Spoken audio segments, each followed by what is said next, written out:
কোনটা থাকবো, রাস্তা ছাড়ার আমাকে কোনো উপায় নাই। নদী ভাঙ্গা মানুষ, আমাকে বাড়ি নাই, ঘর নাই, আর কই থাকবো, আল্লাহ যেখানে নাই। সর্বস্ব হারিয়ে হাহাকার থামছে না কালশি বস্তির বাসিন্দা নাজমা আক্তারের।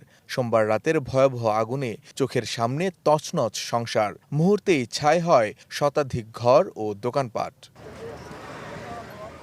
ফায়ার সার্ভিস আগুন নিয়ন্ত্রণে আনার আগেই কয়েকশো পরিবারের স্বপ্ন পুড়ে ছাই। পরনের কাপড়টুকু ছাড়া আর কিছুই অবশিষ্ট নেই তাদের। কোনো কিছু নিতে পারছি না, একটা সুতার নালও নিতে পারছি না।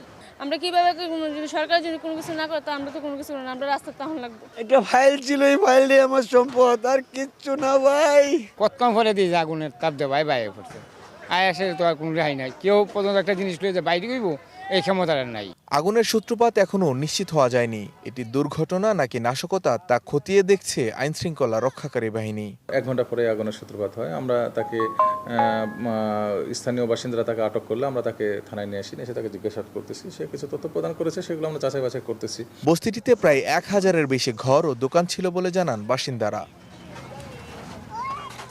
লেলিহান আগুনে পুড়ে ছাই কালশির এই বস্তি, আর এই ছায়ে নিজেদের শেষ সম্বলটুকু খুঁজে বেড়াচ্ছেন ক্ষতিগ্রস্তরা। কারণ তারা আশ্রয়ের পাশাপাশি হারিয়েছেন নিজেদের সর্বস্ব। তাই সরকারের দিকে তাকিয়ে ক্ষতিগ্রস্ত মানুষেরা। মানিক মোহাম্মদ উমর, সময় সংবাদ, ঢাকা।